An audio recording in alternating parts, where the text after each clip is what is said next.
Good evening students. अभी तक हमने हिस्ट्री में कुछ बिंदु पढ़े थे। सबसे पहले हमने पढ़ा था राष्ट्रवाद। राष्ट्रवाद की अगर बात करें तो भारत में जो राष्ट्रवादी आंदोलन शुरू हुए उसके कारणों को अगर हम डिस्कस करें तो 1920 के बाद में ये स्थितियों पर हम चर्चा करेंगे। हमने अभी तक ये पढ़ा कि असहयोग आंदोलन की बात करें तो इसका शाब्दिक अर्थ होता है कि अंग्रेजों का सहयोग नहीं देना, चाहे वो सरकारी कार्य हो या अन्य कार्य हो, हम उनका सपोर्ट नहीं करेंगे। असहयोग आंदोलन में विद्यार्थियों ने अपने विद्यालय छोड़ दिए, टीचर ने अपने स्कूल पढ़ाना छोड़ दिया, प्रिंसिपल ने अपनी नौकरी छोड़ दी, वकीलों ने अपना काम छोड़ दिया। यानी ये असहयोग आंदोलन तीन धाराओं के रूप में चला। शहरों में ये तीनों प्रक्रियाएं हुई, लेकिन कुछ समय बाद विद्यार्थियों ने स्कूल ज्वाइन कर ली, टीचर ने पढ़ाना शुरू कर दिया। उसके बाद में अगर हम देखें तो गाँव में आंदोलन शुरू हुआ जहाँ पे किसानों पे लगान लगा हुआ था। तो उसके लिए रामचंद्र करके जो थे, बाबा रामचंद्र, उनके नेतृत्व में ये हुआ। और इसी तरह से बागानों में आंदोलन शुरू हुआ। असम के बागानों में वहाँ के लोग आज़ादी का मतलब ये समझते थे कि घर जाने की आज़ादी मिल गई। तो इस तरह से ये तीन धाराओं में था। असहयोग आंदोलन बहुत अच्छे से चल रहा था, लेकिन महात्मा गांधी ने क्या किया, इस आंदोलन को वापस किया।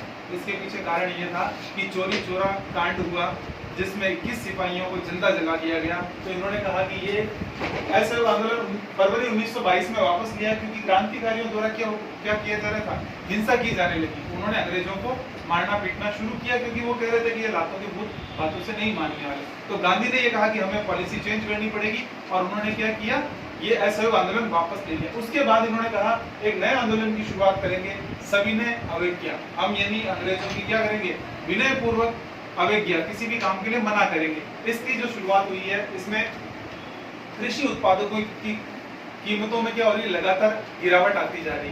जो प्रोडक्शन हो रहा था उस प्रोडक्शन की कमी होती जा रही थी। किसान माल बेचते थे, उनको बराबर प्रॉपर पैसा नहीं मिल पा रहा था, और विश्व में आर्थिक मंदी आ गई। तो ये दो तीन ऐसे कारण थे जो भारत के पक्ष में थी, और गांधी ने इनका फायदा उठाते हुए सविनय अवज्ञा आंदोलन की शुरुआत की। फिर हम देखें तो सविनय अवज्ञा आंदोलन का एक और मुख्य कारण ये था कि वैधानिक आयोग, एक आयोग बनाया गया ब्रिटिश सरकार द्वारा, वैधानिक आयोग, जो कि नई टोरी सरकार के नेतृत्व में था। और इस आयोग का जो मेन अध्यक्ष था वो था सर जॉन साइमन।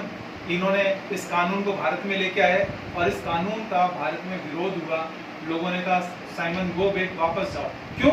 इसका मुख्य कारण ये था कि इस साइमन कानून में एक भी भारतीय नहीं था, और जब एक भी भारतीय नहीं था तो भारतीय इनसे खफा हुए और इसका विरोध हुआ।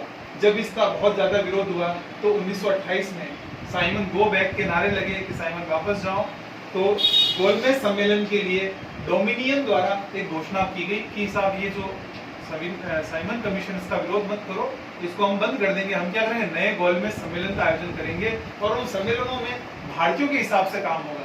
तो ये डोमिनियन द्वारा घोषित किए गए, और साइमन के विरोध को शांत करने के लिए इन्होंने कहा कि भारत में हम एक भावी नया संविधान बनाएंगे, और इस संविधान को हम गोलमेज सम्मेलनों के माध्यम से स्टार्ट करेंगे। अब ये गोलमेज सम्मेलन कब होंगे, कहाँ होंगे, इसकी कोई प्रक्रिया उन्होंने निर्धारित नहीं की।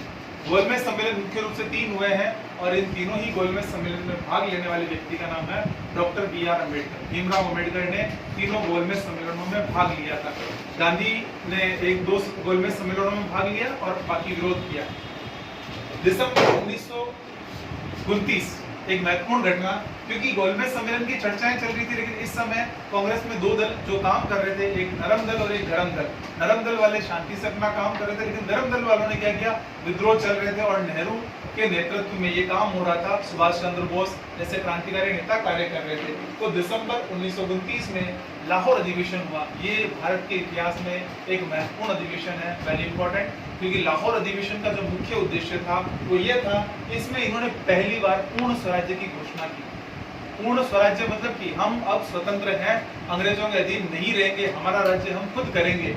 इस समय ये घोषणा की, और 26 जनवरी जिसे हम गणतंत्र दिवस के रूप में मनाते हैं, इसका मुख्य कारण अगर हम इतिहास में जाएं तो यही मुख्य कारण है कि 26 जनवरी 1930 भारत में पहली बार 26 जनवरी 1930 के दिन लाहौर में रावी नदी के तट पर क्रांतिकारियों ने पहला स्वतंत्रता दिवस मनाया। इतिहास में महत्वपूर्ण तिथि है 26 जनवरी 1930, भारत का पहला स्वतंत्रता दिवस, जब हम अंग्रेजों के गुलाम थे। इस दिन को आने वाली पीढ़ी भूल ना जाए, इसीलिए हमने 26 जनवरी के दिन, क्योंकि हमें स्वतंत्रता मिली 15 अगस्त 1947 के दिन, तो 26 जनवरी का दिन भूल नहीं जाए, इसीलिए हमने जब हमारा संविधान जो कि 26 नवंबर 1949 के दिन संविधान लागू नहीं किया, हमने संविधान लागू किया 26 जनवरी 1950। 26 जनवरी 1950 के दिन संविधान लागू किया और वर्तमान में 26 जनवरी को हम गणतंत्र दिवस के रूप में मनाते हैं। लेकिन इम्पोर्टेंट चीज ये है कि इसे क्यों मनाया जा रहा है, क्योंकि इतिहास में 26 जनवरी 1930 के दिन पहली बार स्वतंत्रता दिवस मनाया गया। तो ये सारी घटनाएं थी, इन घटनाओं के कारण सविनय अवज्ञा आंदोलन को बढ़ावा मिला और सविनय अवज्ञा आंदोलन का मुख्य अर्थ होता है विनय पूर्वक आज्ञा की अवहेलना कर देना, यानी अंग्रेजों की विनम्रता पूर्वक उनकी आज्ञा का हम अवहेलना करें या मना कर देना। Thank you.